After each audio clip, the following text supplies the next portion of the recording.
ಗ್ರಹ ಬಲ ನೀನೆ ಸರಸಿಜ ಕ್ಷ ನಿಖಿಲ ವ್ಯಾಪಕ ನೀನೆ ವಿಶ್ವರಕ್ಷಕ ಮಹಿಮಾ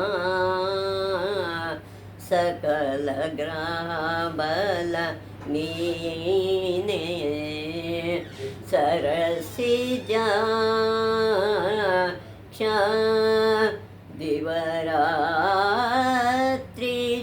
ನೀನೆ ನವವಿಧಾನವೋ ನೀನೆ ಕವಿ ಗುರು ಶನಿಯೋ ಮಂಗಳದೋ ನೀನೆ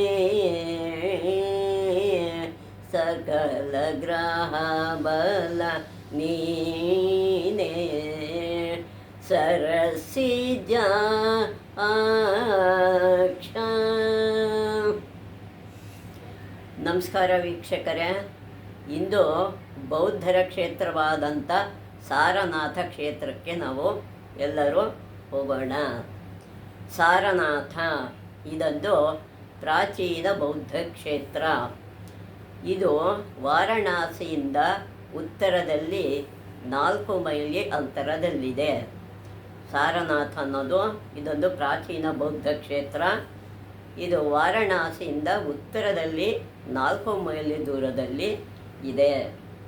ಇದು ಪ್ರಾಚೀನ ಕಾಲದಲ್ಲಿ ಋಷಿಗಳ ನಿವಾಸವಾಗಿತ್ತು. ಇಲ್ಲಿ ಋಷಿಗಳು ಯಾವಾಗಲೂ ವಾಸ ಮಾಡ್ತಾ ಇದ್ದರು ಎಂಬ ಕಾರಣದಿಂದ ಇದನ್ನು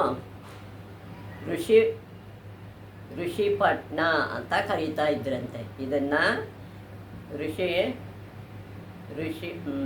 ಋಷಿಪತ್ರನ ಅಂತ, ಪತ್ತನ ಅಂದರೆ ಋಷಿ ವಾಸ ಮಾಡ್ತಿದ್ದಂಥ ಜಾಗ ಅಂತ ಎಂದು ಕರೆಯುತ್ತಿದ್ದರು. ಸಾರನಾಥದಲ್ಲಿ ಹಿಂದೆ ಬಹು ಪ್ರಮಾಣದಲ್ಲಿ ಜಿಂಕೆಗಳು ಇರುತ್ತಿದ್ದವು. ಇಲ್ಲಿ ಯಾವಾಗಲೂ ಜಿಂಕೆಗಳೇ ಜಾಸ್ತಿ ವಾಸ ಮಾಡ್ತಾ ಇದ್ದವು. ಇದೊಂದು ಜಿಂಕೆಗಳ ವನವಾಗಿತ್ತು.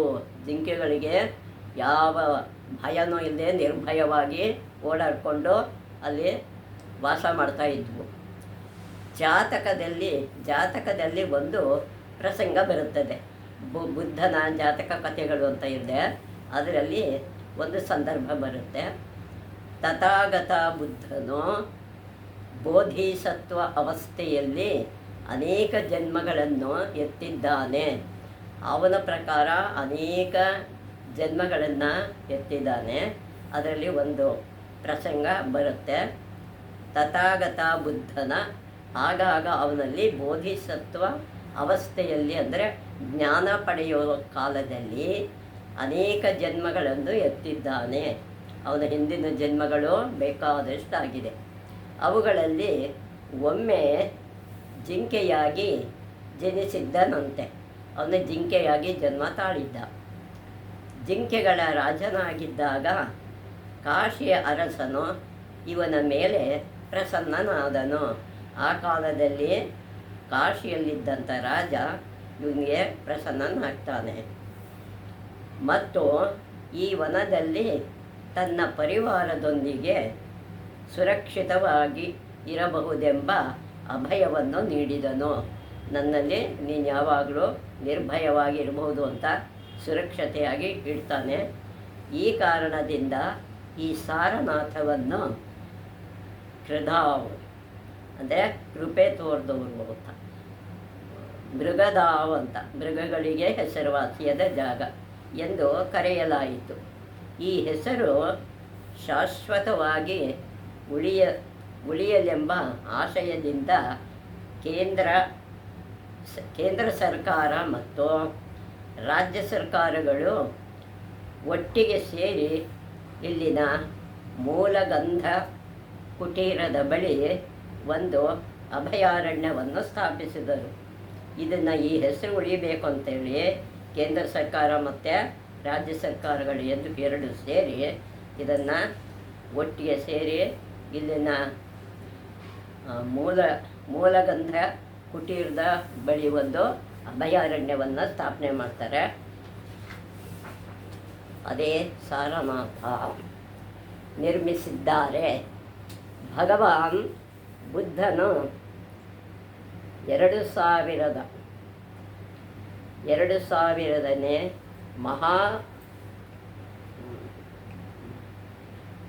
ಮಹಾಪರಿವಾಣ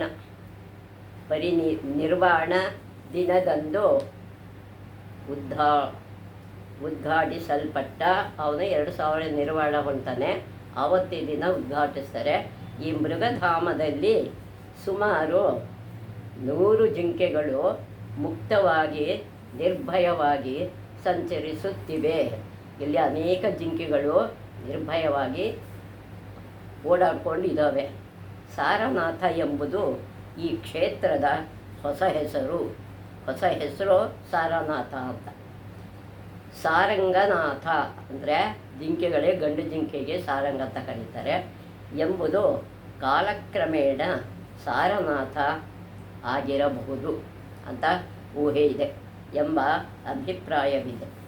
ಇಲ್ಲಿ ಸಾರಂಗನಾಥ ಎಂಬ ಒಂದು ಶಿವಮಂದಿರವಿತ್ತು. ಇಲ್ಲಿ ಎಂಥದ್ದು ಸಾರಂಗನಾಥ ಎಂಬ ಒಂದು ಶಿವಮಂದಿರ ಕೂಡ ಇಲ್ಲಿ ಇತ್ತು. ಹ್ಯೂಯನ್ಸಾಂಗನು ತನ್ನ ಬರಹದಲ್ಲಿ ಇಲ್ಲಿ ತಾನು ನೋಡಿದ ಬೃಹತ್ ಶಿವನ ವಿಗ್ರಹದ ಕುರಿತು ಹೇಳಿದ್ದಾನೆ. ತಾನು ನೋಡಿದ್ದಂಥ ಒಂದು ದೊಡ್ಡ ವಿಗ್ರಹದ ಬಗ್ಗೆ ಅವನು ತನ್ನ ಏನು ನೋಡಿದ್ನೋ ಅದನ್ನು ವಿವರ ಮಾಡ್ತಾನೆ. ಸಾರಂಗನಾಥ ಎಂಬ ಹೆಸರು ಶಿವ ಮತ್ತು ಬೋಧಿಸತ್ವ ಇಬ್ಬರಿಗೂ ಅನ್ವಯಿಸುತ್ತದೆ. ಬೋಧಿಸತ್ವ ಮತ್ತು ಶಿವನಿಗೂ ಇಬ್ಬರಿಗೂ ಇದು ಅನ್ವಯಿಸುತ್ತೆ. ಬೌದ್ಧ ಧರ್ಮದ ಇತಿಹಾಸದಲ್ಲಿ ಸಾರನಾಥಕ್ಕೆ ಅತ್ಯಂತ ಮಹತ್ವದ ಮತ್ತು ಗೌರವದ ಸ್ಥಾನವಿದೆ. ಇದಕ್ಕೆ ಬೌದ್ಧ ಧರ್ಮದಲ್ಲಿ ಇತಿಹಾಸದಲ್ಲಿ ಸಾರನಾಥಕ್ಕೆ ಅತ್ಯಂತ ಮಹತ್ವದ ಮತ್ತು ಗೌರವದ ಸ್ಥಾನ ಇದೆ. ಭಗವಾನ್ ಬುದ್ಧನು ತನ್ನ ಪ್ರಥಮ ಧರ್ಮೋಪದೇಶವನ್ನು ಮೊದಲನೇ ಉಪದೇಶವನ್ನು ಇಲ್ಲೇ ನೀಡಿದ್ದು, ಸಾರನಾಥದಲ್ಲೇ ಉಪದೇಶ ನೀಡ್ತಾನೆ. ಬುದ್ಧಗಯಾದಲ್ಲಿ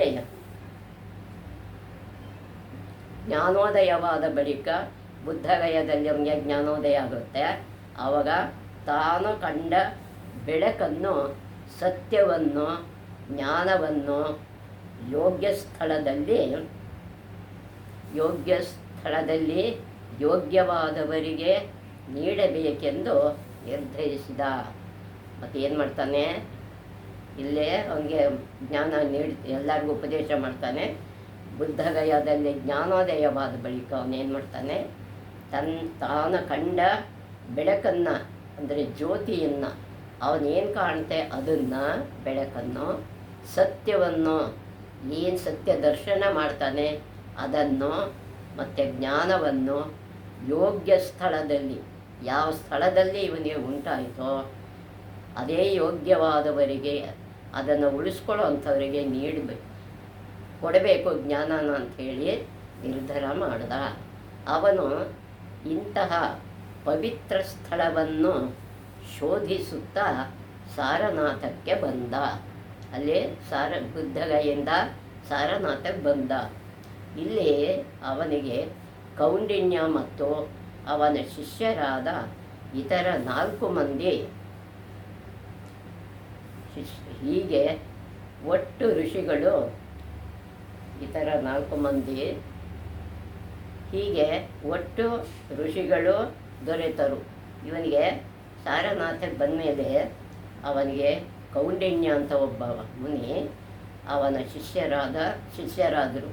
ಇತರ 4 ಮಂದಿ ಹೀಗೆ ಸೇರಿ ಒಟ್ಟು ಋಷಿಗಳು ದೊರೆತರು ಅವರಿಗೆ. ಬುದ್ಧನು ಪ್ರಥಮವಾಗಿ ಈ 5 ಮಂದಿಗೆ ಧರ್ಮ ಪ್ರವರ್ತನಾ ಸೂತ್ರಗಳ ಉಪದೇಶ ನೀಡಿದ. ಧರ್ಮಸೂತ್ರಗಳನ್ನು ಈ 5 ಮಂದಿಗೆ ಕ್ರಮವಾಗಿ ನೀಡ್ತಾನೆ. ಇಲ್ಲಿಯೇ ಆತನು ತನ್ನ ಭಿಕ್ಷು ಸಂಘವನ್ನು ಸ್ಥಾಪಿಸಿದ. ಬೌದ್ಧರಿಗೆ ಭಿಕ್ಷು ಅಂತ ಹೇಳ್ತಾರೆ. ಆ ಸಂಘವನ್ನು ಇಲ್ಲೇ ಸ್ಥಾಪನೆ ಮಾಡ್ತಾನೆ.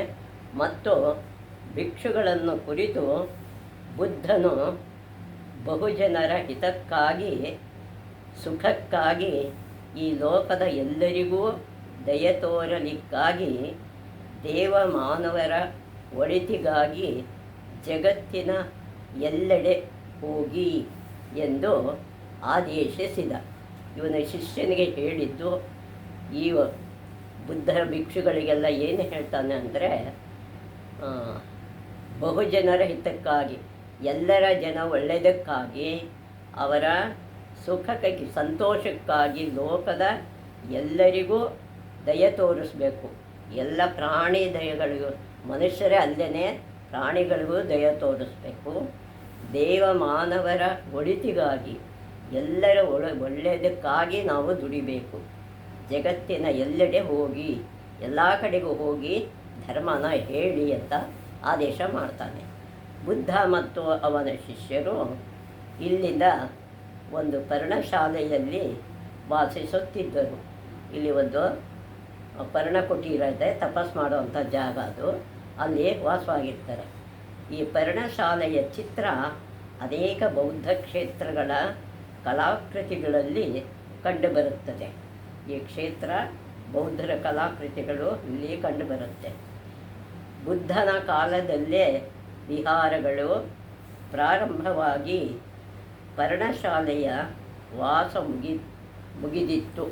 ಪರ್ಣಶಾಲೆ ವಾಸ ಮುಗಿದಿತ್ತು. ಅವನ ಕಾಲದಲ್ಲಿ ಇಲ್ಲಿ ವ್ಯವಸ್ಥಿತವಾದ ವಿಹಾರ ಕಟ್ಟಲಾದ ಬಗ್ಗೆ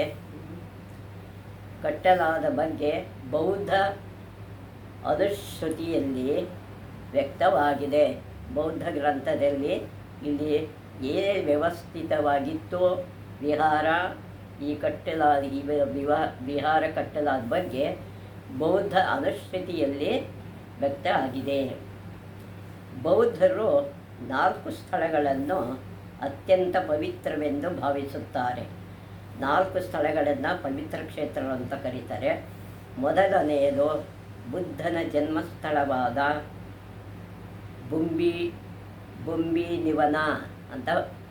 ಲುಂಬಿನಿವನ ಅಂತ ಕರೀತಾರೆ. ಅದನ್ನು ಅವನು ಹುಟ್ಟಿದ ಜಾಗ ಅದು. ಇದು ಕಪಿಲವಸ್ತುವಿನ ಪೂರ್ವದಲ್ಲಿ 10 ಮೈಲಿ ದೂರದಲ್ಲಿದೆ. ಇದು ಕಪಿಲವಸ್ತುವಿಗೆ 10 ಮೈಲಿ ದೂರದಲ್ಲಿದೆ. ಇದು ಲುಂಬಿನವನ ಅಂತ ಹೆಸರು. ಲುಂಬಿನವನದ ಒಂದು ಸಾಲು ವೃಕ್ಷ ನೀರಲ್ಲಿ ಬುದ್ಧನ ಜನನವಾಯಿತು. ಅಲ್ಲಿ ಸರೋವರದ ಹತ್ರ ಲುಂಬಿನಿವನದ ಒಂದು ಸಾಲು ವೃಕ್ಷದ ನೆರಳಲ್ಲಿ ಇವನ ಜನನ ಆಗುತ್ತೆ. ಅವನ ತಾಯಿ ಮಾಯಾದೇವಿಯು ಕಪಿಲವಸ್ತುವಿನಿಂದ ಕೋಲಿ ಎಂಬಲ್ಲಿಗೆ ಪ್ರಯಾಣ ಮಾಡುತ್ತಿದ್ದಾಗ, ಅವಳಿಗೆ ತವರಿಗೆ ಹೋಗ್ತಾ ಇದ್ದಾಗ ಅಲ್ಲೇ ಪ್ರಸವ ಆಗಿಬಿಡುತ್ತೆ. ದಾರಿಯಲ್ಲಿ ಲುಂಬಿನಿವನದಲ್ಲಿ ಸಿದ್ಧಾರ್ಥನಿಗೆ ಜನ್ಮ ನೀಡಿದಳು. ಇವನ ಮೊದಲನೇ ಹೆಸರು ಸಿದ್ಧಾರ್ಥ ಅಂತಿರುತ್ತೆ. ಅವನಿಗೆ ಇವಳು ಜನ್ಮ ನೀಡ್ತಾಳೆ, ಮಾಯಾದೇವಿ. ಸಿದ್ಧಾರ್ಥನು ತಪಸ್ಸು ಮಾಡಿ ಜ್ಞಾನೋದಯ ಪಡೆದ ಗಯಾ ಕ್ಷೇತ್ರವು ಬೌದ್ಧರ ಇನ್ನೊಂದು ಪವಿತ್ರ ಕ್ಷೇತ್ರ. ಬುದ್ಧ ಜ್ಞಾನೋದಯ ಪಡೆದಂಥ ಕ್ಷೇತ್ರ ಬುದ್ಧಗಯ, ಅದು 2ನೇ ಕ್ಷೇತ್ರ. ಸಿದ್ಧಾರ್ಥನು ಬುದ್ಧನಾದ ಮೇಲೆ ತನ್ನ ಪ್ರಥಮ ಪ್ರವಚನವನ್ನು ನೀಡಿದ ಸ್ಥಳ ಸಾರನಾಥವು ಬೌದ್ಧರ ಇನ್ನೊಂದು ಪವಿತ್ರ ಕ್ಷೇತ್ರ. ಅವನು ಧರ್ಮೋಪದೇಶ ಮಾಡಿದ ಜಾಗ ಸಾರನಾಥ, ಅದು ಒಂದು ಪವಿತ್ರ ಕ್ಷೇತ್ರ ಆಗಿದೆ. ಬುದ್ಧನು ನಿರ್ವಾಣ ಪಡೆದ ಸ್ಥಳ ಕುಶಿನಗರವು. ಅವನ ನಿರ್ವಾಣ ಹೊಂದಿದ್ದು ಕುಶಿನಗರದಲ್ಲಿ, ಅದು ಕೂಡ ಅವರಿಗೆ ಪವಿತ್ರ ಕ್ಷೇತ್ರ. ಬೌದ್ಧರ 4ನೇ ಪವಿತ್ರ ಕ್ಷೇತ್ರ ಅದು ಕುಶಿನಗರ. ಸಿದ್ಧಾರ್ಥನ ಜ್ಞಾನೋದಯ ಹೊಂದಿ ಬುದ್ಧನಾದದ್ದು ಅವನ 35ನೇ ವಯಸ್ಸಿನಲ್ಲಿ. ಅವನ ಜ್ಞಾನ ಪಡೆದು ಬುದ್ಧನಾದದ್ದು ಅವನ 35ನೇ ವಯಸ್ಸಿನಲ್ಲಿ. ಆ ನಂತರ ಅವನು ಸುಮಾರು 45 ವರ್ಷಗಳ ಕಾಲ ಜೀವಿಸಿದ್ದ.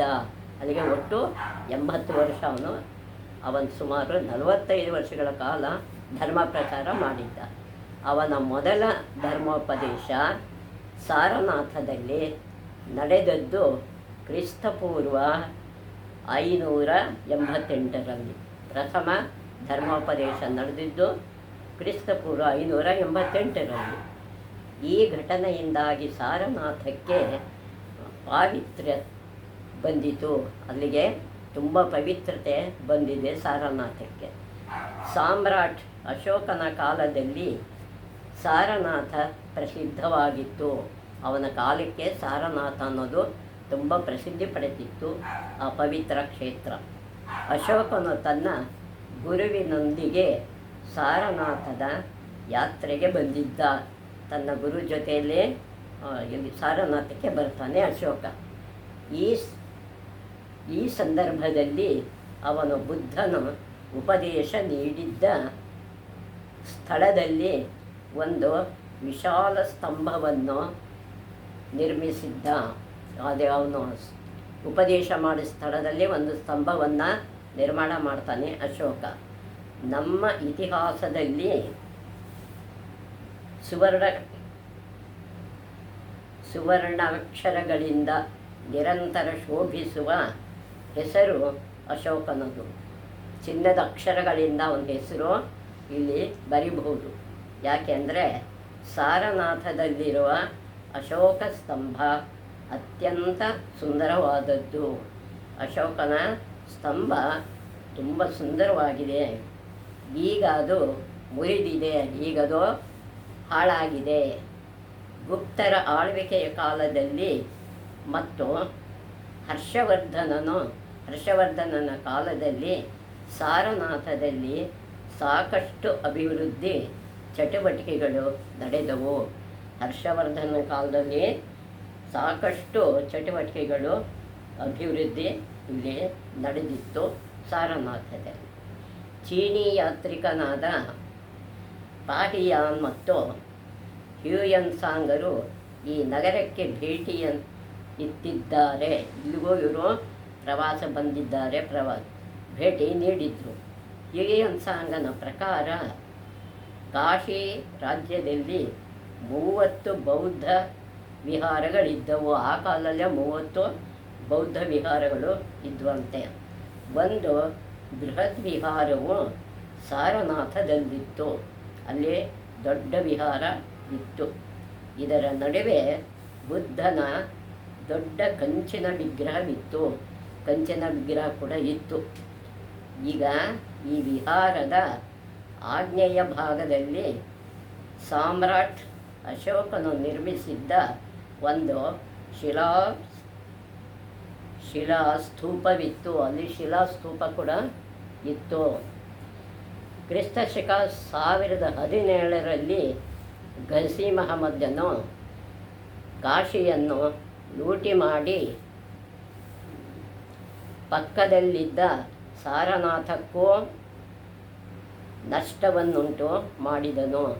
ಕಾಶಿಯಲ್ಲಿರ್ತಕ್ಕಂಥ 1017ರಲ್ಲಿ ಘಜ್ನಿ ಮಹಮ್ಮದ್ ಬಂದು ಕಾಶಿನೂ ಲೂಟಿ ಮಾಡ್ದ, ಪಕ್ಕದಲ್ಲಿದ್ದ ಸಾರನಾಥನೂ ನಷ್ಟ ಮಾಡ್ದ.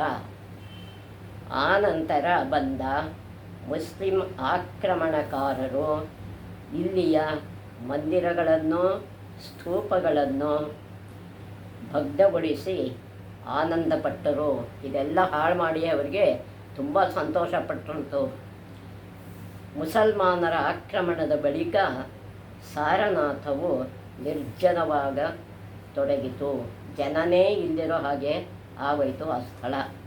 ಮುಂದೆ 1830ರಲ್ಲಿ ಜನರಲ್ ಕನ್ನಿಂಗ್ಹ್ಯಾಮನು ಸಾರನಾಥವನ್ನು ಸಂರಕ್ಷಿಸಲು ಪ್ರಯತ್ನಿಸಿದ.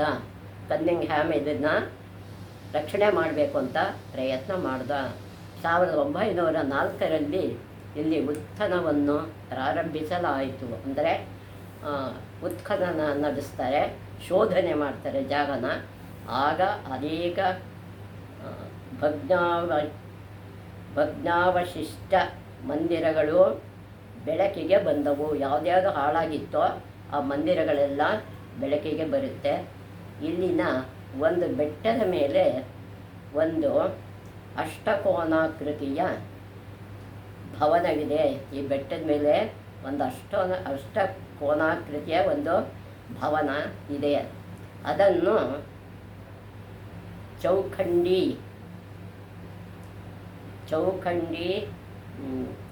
ಸ್ತೂಪ ಅಂತ ಕರೀತಾರೆ. ಚೌಖಂಡಿ ಸ್ತೂಪ ಅಂತ ಎಂದು ಕರೆಯುತ್ತಾರೆ. ಇದನ್ನು ಹಿಂದೆ ಸಮ್ಮುಖ ಚೈತನ್ಯ ಅಂತ ಕರೆಯುತ್ತಿದ್ದರು. ಅದನ್ನು ಸಮ್ಮುಖ ಚೈತನ್ಯ ಅಂತ ಇದ್ದರು ಎಂದು ಕರೆಯುತ್ತಿದ್ದರಂತೆ. ಈ ಸ್ಥಳದಲ್ಲಿ ಬುದ್ಧನಿಗೆ ಮೊದಲ 5 ಮಂದಿ ಶಿಷ್ಯರ ಭೇಟಿಯಾದದ್ದು ಎಂದು ಹೇಳುತ್ತಾರೆ. ಇಲ್ಲಿ ಮೊದಲ 5 ಜನ ಶಿಷ್ಯರು ಇವನಿಗೆ ಸಿಗ್ತಾರೆ. 84 ಅಡಿ ಎತ್ತರದ ಈ ಸ್ತೂಪಕ್ಕೆ ಮೇಲೆ ಏರಲು ಮೆಟ್ಟಿಲುಗಳಿವೆ. ಇಲ್ಲಿ 84 ಅಡಿ ಎತ್ತರದ ಸ್ತೂಪದ ಮೇಲೆ ಹೋಗಬೇಕಾದ್ರೆ ಮೆಟ್ಟಿಲು ಇದೆ. ಈ ಚಕ್ರವರ್ತಿ ಅಶೋಕನಿಂದ ಕಟ್ಟಿಸಲ್ಪಟ್ಟ ಧರ್ಮರಾಜಿಕ ಸ್ತೂಪವು ದರ್ಶನೀಯವಾಗಿದೆ. ಇದಕ್ಕೆ ಏನು ಹೇಳಿದ್ರೆ ಮೆಟ್ಟಿಲುಗಳು ಇಟ್ಟಿದ್ದಾರೆ. ಚಕ್ರವರ್ತಿ ಅಶೋಕನಿಂದ ಕಟ್ಟಿಸಲ್ಪಟ್ಟಿದೆ, ಅವ್ನು ಮಾಡಿಸಿದ್ದದು. ಅದಕ್ಕೆ ಹೆಸರು ಧರ್ಮರಾಜಿಕ ಸ್ತೂಪವು ದರ್ಶನೀಯವಾಗಿದೆ. ನೋಡೋಕ್ಕೆ ಈ ಸ್ತೂಪ ತುಂಬ ಸುಂದರವಾಗಿ ಕಾಣಿಸುತ್ತೆ. ಇದುವರೆಗೆ 7 ಬಾರಿ ಇದರ ಜೀರ್ಣೋದ್ಧಾರ ಕಾರ್ಯ ನಡೆದಿದೆ. 7 ಸಲ ಇದನ್ನು ಜೀರ್ಣೋದ್ಧಾರ ಮಾಡಿದ್ದಾರೆ. ಇದರ ಬಳಿ 34 ಅಡಿ ಉದ್ದಗಲದ ಒಂದು ಉದ್ವತ್ ಮಂದಿರವಿದೆ. ಅದೇ ಬುದ್ಧನ ಮಂದಿರ ಕೂಡ ಅಲ್ಲಿದೆ. ಪ್ರಾಚೀನ ಸಂಶೋಧಕರ ಅಭಿಪ್ರಾಯದಂತೆ ಇದೇ ಪವಿತ್ರವಾದ ಮೂಲ ಗಂಧ ಕುಟೀರ, ಅಂದರೆ ಗಂಧ ಕುಟೀರ ಅಂತ ಹಿಂದೆ ಹೇಳಿದ್ವಲ್ವ, ಇದೇ ಮೂಲ ಗಂಧ ಕುಟೀರ ಅಂತ ಹೇಳ್ತಾರೆ. ಇಲ್ಲಿ ಕುಳಿತು ತಥಾಗತ ಬುದ್ಧದೇವನು, ಅವನಿಗೆ ಹಿಂದೆ ಇದ್ದಿದ್ದ ಹೆಸರದು, ಬುದ್ಧದೇವನು ಧರ್ಮಚಕ್ರ ಪ್ರವರ್ತಕ ಸೂತ್ರಗಳನ್ನು ಉಪದೇಶಿಸಿದ್ದು. ಧರ್ಮ ಪ್ರವರ್ತಕ ಸೂತ್ರಗಳನ್ನು ಇಲ್ಲಿ ಅವನು ಉಪದೇಶ ನೀಡಿದ್ದು. ಬುದ್ಧನು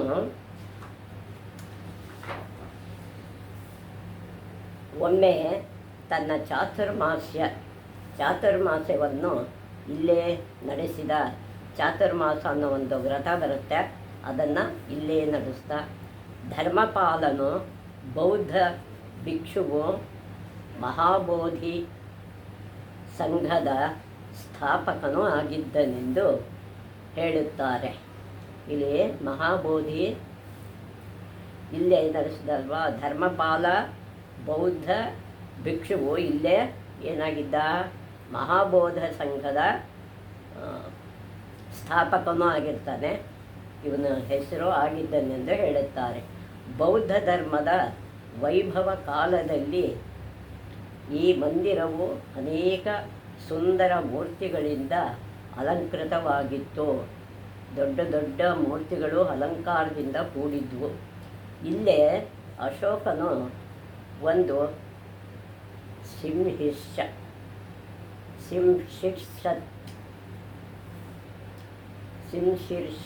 ಸ್ತಂಭವನ್ನು ನಿಲ್ಲಿಸಿದ್ದ. ಇದರ ಒಂದು ಸ್ತಂಭ ನಿಲ್ಲಿಸಿದ್ದಾನೆ. ಸಿಂಹ ಶೀರ್ಷ ಸ್ತಂಭವನ್ನು ನಿಲ್ಲಿಸಿದ್ದ. ಸಿಂಹನೇ ಇರಬೇಕು ಅಂತ ಆ ಸ್ತಂಭದಲ್ಲಿ ಅದನ್ನು ಇಟ್ಟು ಕಟ್ಟಿದ್ದಾನೆ. ಇದು ಇಂದು ಭಗ್ನವಾಗಿದೆ. ಇದು 80 ಅಡಿ ಎತ್ತರದ ಅಖಂಡ ಶಿಲಾಸ್ತಂಭ. 80 ಅಡಿ ಎತ್ತರದ ಶಿಲಾಸ್ತಂಭ ಅದು. ಪ್ರಸ್ತುತ ಇದರ ಸಿಂಹ ಶೀರ್ಷವನ್ನು ನಮ್ಮ ರಾಷ್ಟ್ರವು ರಾಷ್ಟ್ರ ಲಾಂಛನವನ್ನಾಗಿ ಸ್ವೀಕರಿಸಿದೆ. ಈ ಸಿಂಹ ಲಾಂಛನವನ್ನು ನಮ್ಮ ಭಾರತ ರಾಷ್ಟ್ರ ಲಾಂಛನವಾಗಿ ಪಡೆದುಕೊಂಡಿದೆ.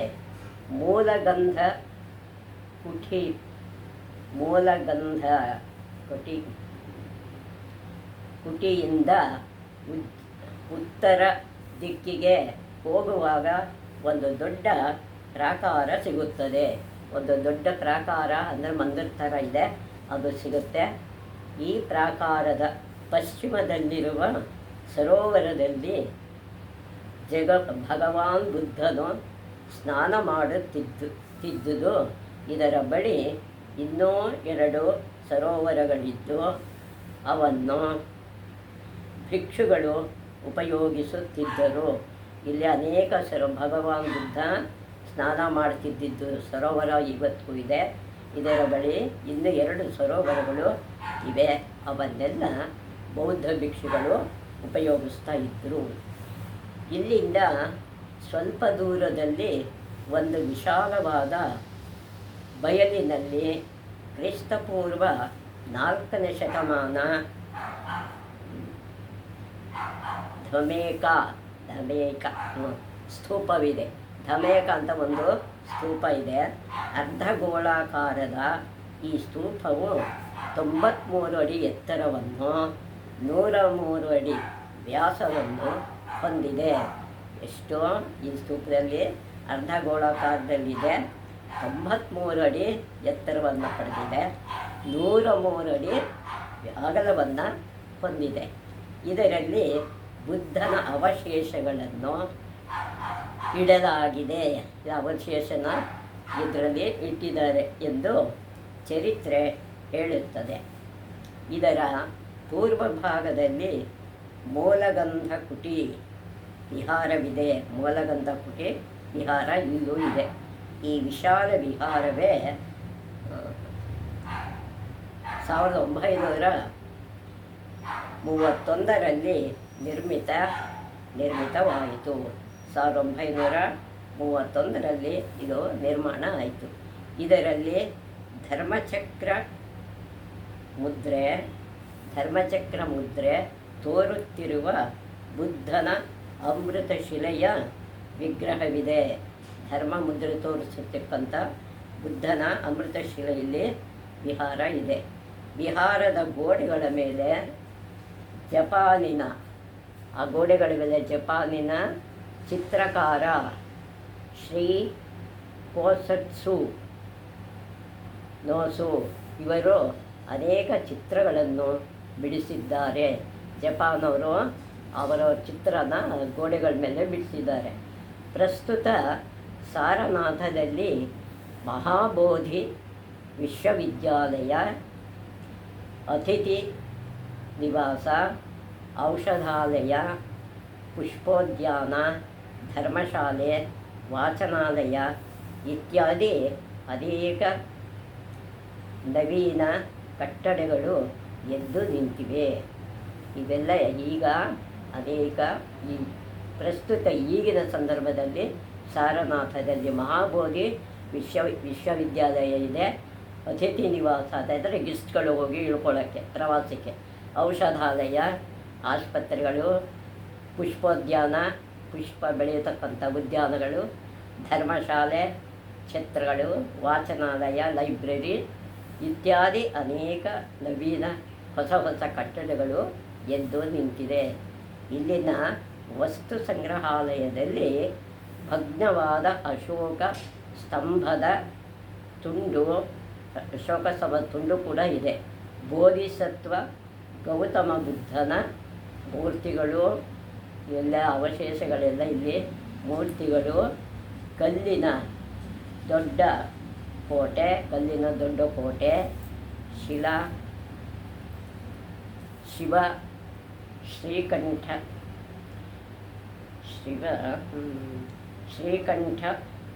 ಲೋಕೇಶ್ವರ 5ನೇ ಶತಮಾನದ ಕಲ್ಲಿನ ವಿಗ್ರಹಗಳು ಮುಂತಾದ ಅನೇಕ ಕಲಾರತ್ನಗಳು ಇವೆ. ಮುಸಲ್ಮಾನರ ಅಮಾನುಷ ಕೃತ್ಯಗಳಿಂದ ಭಗ್ನಗೊಂಡ ಹೆಚ್ಚಿನ ಎಲ್ಲ ವಸ್ತುಗಳನ್ನು ಇಲ್ಲಿ ಜೋಡಿಸಿ ಇಟ್ಟಿದ್ದಾರೆ. ಇಲ್ಲಿ ಎಲ್ಲ ಭಗ್ನವಾಗಿರೋ ಸಾಮಾನುಗಳನ್ನೆಲ್ಲ ಈ ವಸ್ತು ಸಂಗ್ರಹಾಲಯದಲ್ಲಿ ಇಟ್ಟಿದ್ದಾರೆ. ಸಾರನಾಥವು ಜೈನರಿಗೂ ಪವಿತ್ರ ಕ್ಷೇತ್ರ. ಇಲ್ಲಿ ಮೊದಲು ಸಿಂಹಪುರಿ ಎಂಬ ಪ್ರದೇಶವಿತ್ತು. ಸಿಂಹಪುರಿ ಅಂತ ಒಂದು ಪ್ರದೇಶ ಇತ್ತು. ಈ ಸಿಂಹಪುರಿಯಲ್ಲಿ 11ನೇ ತೀರ್ಥಂಕರ ಶ್ರೀ ಶ್ರೇಯಾಂಕನಾಥನು 11ನೇ ತೀರ್ಥಂಕರ ಶ್ರೇಯಾಂಕನಾಥನು ಜನಿಸಿದ. ಇಲ್ಲಿ ಅವನ ಬಸದಿ ಇದೆ. ಇಲ್ಲಿ ಅವನ ಬಸದಿ ಕೂಡ ಇಲ್ಲೂ ಇದೆ ಸಾರನಾಥದಲ್ಲಿ.